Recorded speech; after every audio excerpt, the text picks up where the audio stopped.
జై శ్రీ లక్ష్మీ నరసింహస్వామికి జై. హే buddies, July 9న పౌర్ణమికి ముందు రోజు సింహాద్రి అప్పన్న భక్తులు అందరూ ఈసారి చాలా ఎక్కువ మంది సక్సెస్ఫుల్ గా గిరి ప్రదక్షిణలో పార్టిసిపేట్ చేశారు. ఈ గిరి ప్రదక్షిణలో సింహాద్రి అప్పన్న గుడి దగ్గర ఉన్న తొలిపావంచ దగ్గర కొబ్బరికాయ కొట్టి భక్తులందరూ అక్కడి నుండి హరినామ స్మరణతో ప్రదక్షిణ మొదలు పెట్టారు. బుధవారం మధ్యాహ్నం 2 PM గిరి ప్రదక్షిణ మొదలుపెట్టారు.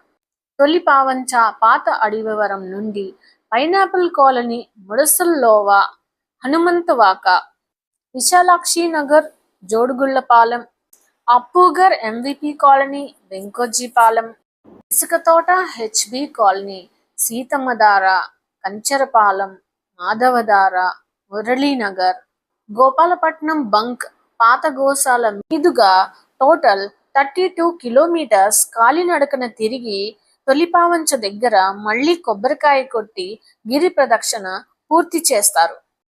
గిరి ప్రదక్షిణ చేయడం ఒక మినీ సాహసం అనే చెప్పాలి. అబ్బో, అప్పన్న రథం ఎంత అందంగా ఉందో, భలే పూలతో అలంకరించారు. అది రథమా కదిలే గుడియా అన్నట్టుంది.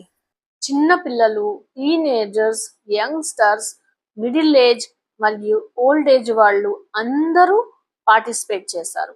అబ్బో, వైజాగ్ వాసుల భక్తి అద్భుతం. కొంతమంది భక్తులైతే ప్రదక్షిణ చేసే వాళ్ళకి వేడివేడి ప్రసాదాలు పంచిపెట్టారు, భలే టేస్టీగా ఉన్నాయి. ఇంకొంతమంది భక్తులైతే water, pain killer tablets, pain relief ointments పంచిపెట్టారు. గ్రేట్ జాబ్ కదా. Thank you buddies. Please subscribe.